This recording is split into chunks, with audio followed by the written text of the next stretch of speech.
Sur la première, vous y êtes, 7h37, loin des projecteurs depuis bientôt 2 ans. On avait presque fini par l'oublier. Mais si la Grèce, car c'est d'elle qu'il s'agit, a quelque peu disparu des écrans radars, sa situation ne s'est pas améliorée pour autant. Bénéficiant des incertitudes sécuritaires, la Grèce a bien connu l'an dernier une année exceptionnelle en ce qui concerne le tourisme. Mais ça n'a pas permis la reprise économique tant attendue.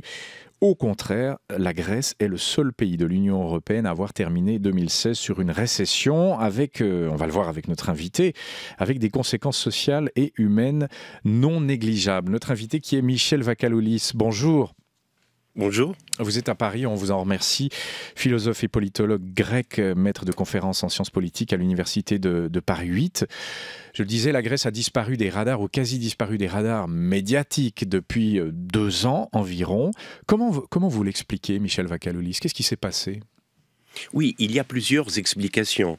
D'abord, la Grèce a suscité un grand retentissement médiatique pendant l'été 2015, justement parce que c'était le premier gouvernement de gauche radicale en Europe à vouloir en quelque sorte changer les règles de l'Europe et en même temps avoir des interactions avec d'autres pays, l'Espagne par exemple, où on avait suite à un mouvement social très fort des indignés, l'apparition d'une nouvelle formation politique, Podemos, donc d'avoir des interactions avec d'autres pays européens en vue de changer de l'intérieur l'Europe. Finalement, ce projet n'a pas abouti. Ça a abouti à une sorte de capitulation du parti du gouvernement actuel, Syriza, en juillet 2015. Et ça a provoqué une certaine déception, à la fois à l'intérieur du pays et puis plus globalement. Ça, c'est la première explication. La deuxième explication, c'est le changement du décor depuis. C'est-à-dire, on a vécu toute une série d'évolutions remarquables, exceptionnelles, des attentats terroristes, la montée des partis extrémistes, populistes partout en Europe, et puis par la suite, la victoire aux États-Unis de Trump, le Brexit, et du coup, la Grèce n'apparaît pas comme une menace en quelque sorte suite à la crise migratoire vis-à-vis de l'Europe, du modèle d'intégration européenne actuel, mais plutôt comme un parent complètement oublié, d'autant plus que, comme vous l'avez souligné, ça fait 8 ans que cette crise perdure sans avoir une issue visible, une sortie de la crise. Alors on va aborder ce qu'on peut considérer comme l'échec du gouvernement de Tsipras, qui est toujours en place, et puis aussi l'attitude de Bruxelles par rapport à la Grèce. Et c'est vrai que vous l'aviez dit, les médias s'étaient beaucoup focalisés à l'époque sur le couple Tsipras-Varoufakis, ce fameux ministre qui n'a pas duré très longtemps, mais qui continue d'agir maintenant de l'extérieur. On dit, sur le plan très pratique et social, on dit que les Grecs ne consomment plus, Michel Vakalolis, qui se contentent de survivre et qui n'achètent rien qui leur paraisse superflu. C'est juste, on en est là en Grèce aujourd'hui ? Il y a une restriction exceptionnelle de la consommation populaire. Il faut savoir que dans l'espace de quelques années, le produit intérieur brut de la Grèce a diminué d'un quart, que le chômage est à un niveau très élevé. Il a un peu baissé en une année. Oui, il a un peu baissé parce qu'auparavant c'était autour de 27%, mais cette baisse n'est pas due à une reprise de la croissance, c'est tout simplement des dispositifs d'aide à l'emploi ou des emplois précaires, et surtout il ne faut jamais oublier le fait d'une migration massive des jeunes grecs. Il y a à peu près 450 000 personnes qui sont parties du pays. Le pays s'est littéralement vidé des classes d'âge les plus productives, et donc une grande partie de cette baisse du chômage, c'est tout simplement des jeunes diplômés qui sont partis travailler ailleurs en Europe ou en Australie ou aux États-Unis. Oui, beaucoup de médecins notamment de ce genre de profession. Est-ce que vous comprenez... Beaucoup de médecins, d'ingénieurs, des jeunes diplômés plus globalement qui ont des possibilités de trouver un emploi ailleurs et puis de travailler dans de bonnes conditions et de pouvoir faire une carrière digne de ce nom. Vous les comprenez, ces jeunes Grecs qui se sont expatriés, qui ont quitté leur pays ? Bah oui, parce que c'est une génération sans avenir. Et à un moment donné, la seule possibilité de faire quelque chose dans sa vie, c'est de voter avec ses pieds. C'est de partir.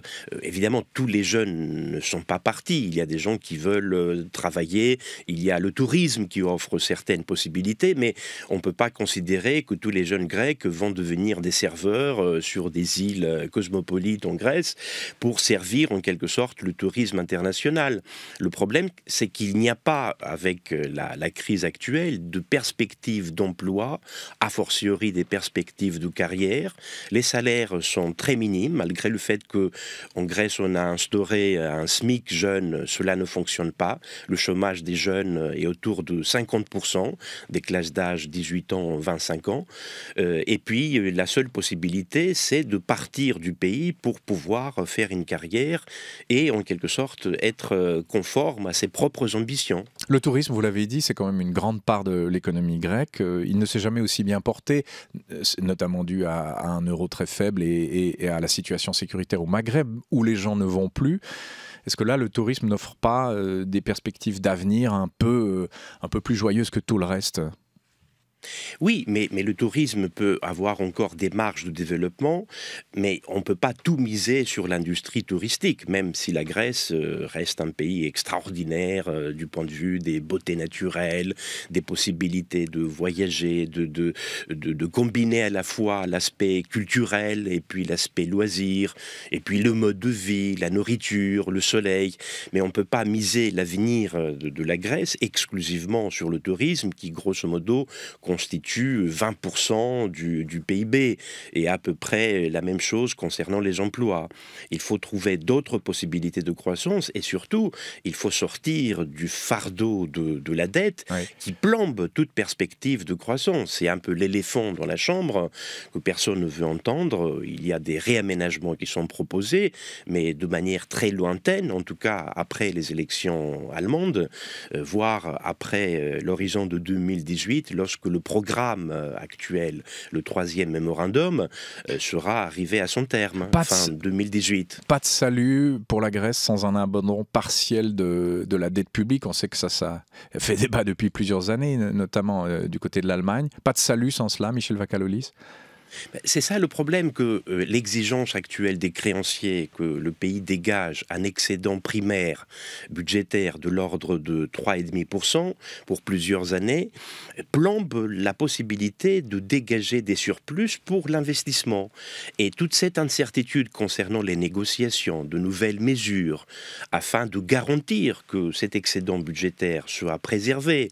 Il y a même des mesures qui ont été votées en anticipation, le fameux coup près, qui fait que s'il y a un dérapage à l'horizon de 2018, si le pays n'arrive pas à remplir ce critère de 3,5% d'excédent primaire, là-dessus, il y aura automatiquement un coup près sur toutes les dépenses publiques. Donc, ils ont anticipé un coup près qui fonctionnera comme un stabilisateur automatique de l'économie afin de rendre en quelque sorte la dette viable, soutenable. Or, ce caractère soutenable de la dette plombe toute perspective de croissance économique. On dit, et ça c'est un des reproches principaux qu'on fait à M. Tsipras, de s'être totalement consacré à ce problème-là, d'être totalement obsédé par le remboursement de la dette, de ne pas avoir mis de projets en place, de projets politiques qui permettent de faire redémarrer durablement l'activité du pays. Est-ce que cette critique vis-à-vis de M. Tsipras et de son gouvernement vous paraît justifiée ? Je ne pense pas que c'est une obsession, c'est tout simplement une priorité stratégique, étant donné que, en l'absence d'un règlement de la question de la dette, il n'y a pas de possibilité de redémarrage et de sortie de la crise. Ce que le FMI soutient d'une certaine manière, il faut un allègement de la dette, pas simplement un allègement en ce qui concerne les maturités et les intérêts, tout simplement un allègement de la dette, non pas autant que flux, mais autant que stock. Tout simplement une réduction nominale d'une partie de la dette. Et dans un deuxième temps, on peut dire que même s'il y a cet axe stratégique, il ne faut pas oublier que la Grèce a fait énormément de réformes. Réforme des retraites, réforme des prélèvements obligatoires qui ont énormément augmenté, et toute une série de réformes dans le fonctionnement de l'État, même si ces réformes n'ont pas encore porté n'ont pas suffi, effectivement. Et là, il y a de nouvelles réformes en ce qui concerne le droit du travail, avec une flexibilisation, une possibilité de licencier massivement. Il y a de nouvelles exigences de mesures, mais des mesures finalement qui ne contribuent pas ni à attirer les investisseurs, ni effectivement à donner une sorte d'optimisme général aux acteurs économiques, afin que tout le monde puisse tirer le pays vers le haut. Donc c'est des mesures qui... Oui. Non, non, je vous laisse terminer. Voilà, c'est des mesures finalement qui entérinent la possibilité de payer, de dégager une masse financière pour rembourser les dettes, mais en aucune manière de sortir de la crise et de tirer l'économie vers le haut, vers la croissance. Michel Vacaloulis, qu'est-ce que vous répondez à ceux qui estiment que le temps de l'exception grecque a vécu quand même, si l'on compare la Grèce à d'autres pays, Portugal, Espagne, Lettonie, Irlande, ce sont des pays qui ont su prendre leurs responsabilités, qui s'en sont sortis. Pourquoi la Grèce n'y arrive pas? Est-ce qu'il n'y a pas une exception grecque quand même? Il y a une exception grecque incontestablement, et loin de moi de dire que ce n'est pas les élites économiques et politiques grecques qui sont responsables de la crise actuelle. C'est incontestable. Le premier responsable, c'est les élites, entre guillemets, indigènes grecques, qui depuis plusieurs années, je parle des deux partis qui ont gouverné la Grèce pendant 30-40 années, sont des élites politiques et économiques responsables de la situation actuelle. Et les citoyens qui ne payent pas leurs impôts aussi, qui ont un rapport très contrarié avec l'État, est-ce qu'ils ne sont pas un peu responsables aussi? Là aussi, il y a beaucoup de mythes, parce que d'abord, le taux de salarisation en Grèce, c'est autour de 70%, et le prélèvement de l'impôt sur le revenu est à la source pour les salariés. Il y a une partie des professions libérales, éventuellement, qui peuvent échapper à l'imposition, mais avec les mesures actuelles, ça devient de plus en plus difficile, même s'il y a évidemment des responsabilité partagée, y compris au sein de la population. Le problème fondamental est que pendant plusieurs années, 5 ou 6 ans maintenant, la politique qui a été appliquée par les créanciers, par le FMI, par la Troïka, la fameuse Troïka, au lieu de résoudre le problème, ont contribué à son aggravation. C'est-à-dire, on a pris des mesures qui n'ont pas, en quelque sorte, aidé l'économie à s'en tirer, et ont provoqué une crise très aggravée. Si on compare la crise grecque avec ce qu'a vécu l'Irlande ou le Portugal, on voit d'abord que les politiques qui ont été appliquées en Grèce sont beaucoup plus sévères, et le chômage, ou tout simplement la baisse du produit intérieur brut, était vraiment à un niveau sans aucune comparaison avec les autres pays. 25% du PIB, ça rappelle un peu la crise des années 30, oui, lorsque les deux pays principaux, l'Allemagne et les États-Unis, avait une baisse comparable qui a duré, je le rappelle, de 2 ans à peu près, alors que la Grèce, ça fait 8 ans que ça dure, et finalement c'est un malade auquel on donne un remède qui, au lieu de le guérir, l'enfonce davantage dans sa maladie. Alors pas de salut sans un abandon partiel de la dette publique, mais abandon que ne veulent pas des pays comme l'Allemagne par exemple. On verra ce que ça donnera à la suite des élections de cet automne. Autre salut, et ce sera la dernière question, est-ce que ça doit passer par une alternance, un changement de gouvernement, des élections anticipées? Par exemple, on a cet homme politique très connu, Kyriakos Mitsotakis, qui multiplie les critiques contre M. Tsipras, qui promet des réformes s'il est au pouvoir. Il faut des élections anticipées? En tout cas, le gouvernement de Syriza, d'après ma connaissance, n'entend pas provoquer des élections anticipées, sauf s'il y a un accident de parcours ou s'il voit une conjoncture favorable pour anticiper des élections, ce qui n'est pas le cas aujourd'hui, parce que dans les sondages, ils sont en deuxième partie, avec une grande différence par rapport à la Nouvelle Démocratie, le premier parti. Et le problème, c'est que la droite va appliquer les mêmes mesures, peut-être avec plus de conviction, avec peut-être moins de distanciation politique, étant donné que Tsipras dit il applique des mesures d'austérité malgré sa propre volonté, il est obligé, c'est la logique du moindre pire, donc ce qui lui manque, c'est évidemment la conviction.